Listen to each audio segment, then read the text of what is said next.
All right, locals. A little bit of a recap on the 6.6. Had to pack it up last night because I got a little worn out, a little buzzed. But got the rear end off. Cleaned up the rear of the 6.6.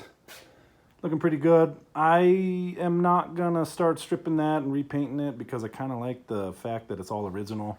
I think that's super cool. The little orange tag for where the exhaust generally hit on the frame. A bunch of really cool parts of this car that are looking really good. Look at the metal health back here.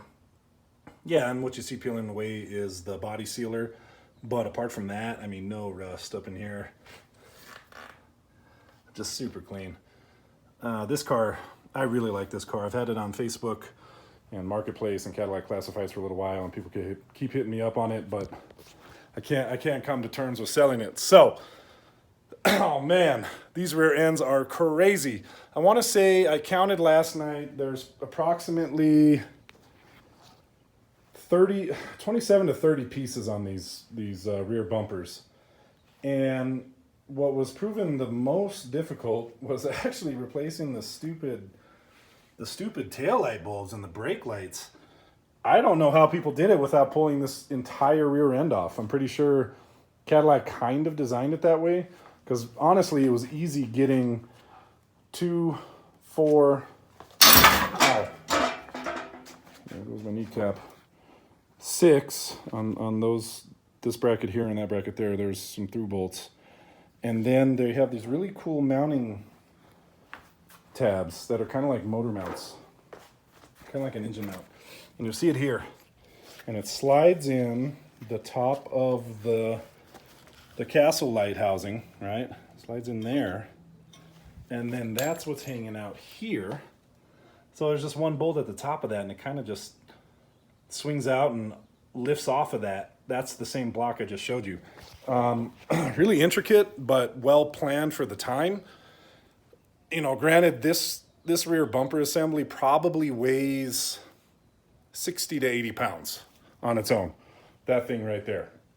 So back in the day, people planned on that, evidently, but to change the lens, O.M. jizzers. This lens, be it that it only has two little screws that mount it, right? Up in here, however. And to get up and in there from inside the car with the bumper on, no way. I'm pretty sure they planned that you had to pull this entire assembly off in order if you wanted to replace a lens. So that's why they built those classic famous Castle taillights, because that's literally a bumper guard for a taillight housing. I mean, and then to get the actual bulbs out, I had to bust out some old school tools that my dad left me. You know, the thing that saved my life. There's no way you can access these screws from inside the car. I'm sure there are. I'm sure there are, guys. I'm sure you guys have figured out the perfect way and made a custom tool maybe to get up in there. But I don't know how you would replace that top tail light bulb with the castle actually in the car, right? The castle light housing. So I used my best tool. It's been my best friend my whole life. My papa gave it to me. Told me, son, don't lose this guy.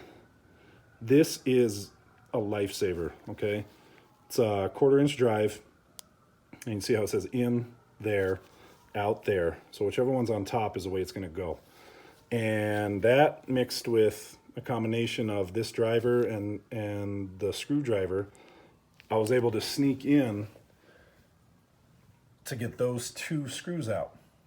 Granted, it was off the car and this was loose, and I still probably took me half an hour to get the bulbs out of one of these light housings. So I'm swapping. I got a couple of good harnesses from the donor car, okay? And I swapped and swapped. My car, for whatever reason, it was a popular thing to do, and I get it. I'm thinking about doing the same thing, but I don't want to. My car had a tail hitch, a hitch ball, right, a receiver, to tow a trailer, which would be super fucking cool, right? On a 66 Cadillac convertible, you're towing a little your little camper trailer behind it, right? But the wiring harness is kind of a debauchery, and sorry to whoever gets the coupe, but I'm giving you that because the coupe harness ultimately is in way better shape. I just have to get some bulbs, but there's no debauchery, no molestation, no butchering. It's a complete harness, and yeah, guess what? That's gonna go ahead and go on my 66 convertible. Got to get some bulbs, okay? 1157s, 1156s. 1157s obviously are brake lights, brake light, tail light, right? And 1156 is just a single light for the reverse. I tried to, see if I can find these. When did I put them? I have the LEDs. I have 1157 LEDs. However, they will not, at least the ones that I have, these guys. I was stoked. I'm like, oh shit, I'm about to put LEDs on the back of my 6.6. Nopers.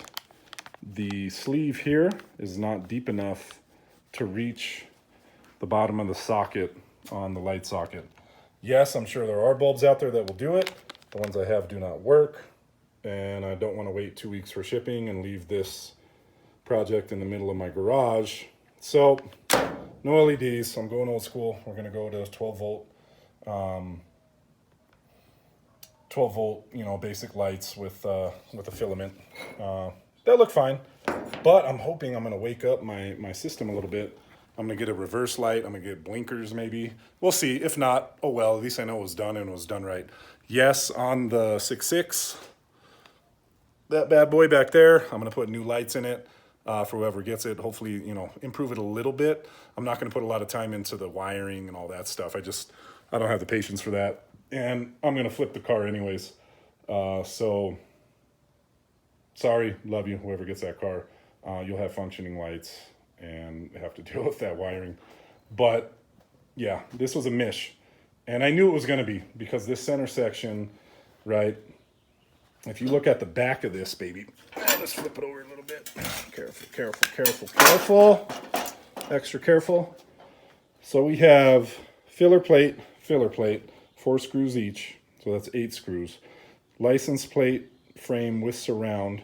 That's another 1, 2, 3, 4, 5, 6, 7, 8 screws, okay, for the license plate.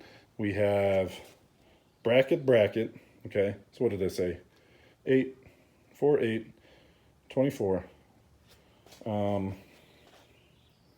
2 bolts here, 2 bolts there, 4, 28, 1, 2, 30, okay, plus taillight housings. They have their own brackets, 1, 2, okay, so 4 total, that's 34. Then the 2 mounting mounts, like literally they're like engine mounts. I think they could mount a small engine if you really wanted to. That's another 2, that's 32 bolts. 32 bolts right there. 1, 2, 3, 4 for the license plates around, 5 for the spring perch, 6, 7 for the bracket and the bracket mount, 8, 9, 10 for the taillights, plus 5 more, 15, 2 of these bad boys, 4 of these, I'm sorry, 2 each, 4 of those. Oh, where did I leave off? 18. Did I say 18? Oh, I'll leave it at 18. So 22 taillight lenses, 1, 2, so 24. The motor mounts, 26. And the dust covers, 28. 1, 2, 3 on each side, 6. So that's 34. Sorry guys, I had some blue moon. Right? 2 brackets here, 38. Maybe I counted them, but I don't know. This rear bumper assembly on the 66, which is actually a streamlined version of the Cadillac, right? It's not one of these. Okay? Still has 40 pieces to the rear bumper. And they earn every minute of it. So it's been a fun job. I'm improving my car, and I'm doing that on purpose because that's what I want to do. I was destined. I picked up the parts car, the 6.6 coupe, mainly because I had this rear center section, and they're stupid hard to find. So I knew what I was getting myself into. Oh, and the valance. Don't forget the valance. Boom. Yeah, 40 parts. We'll round it up to 40. But it's coming along. I'm cleaning it up. I'm doing what I can when I can because this whole rear end's going to come off again when I paint it. Yes, I'm going black. So maybe I won't go black. Maybe I'll keep the Cape Ivory. But it's a slow process. It's coming along. I'm doing it right for my part. I'm doing it decent for the donor car, so it's not a complete shit pile. So we'll check in. I got a little more work to do, and I'll keep posting dates. All right.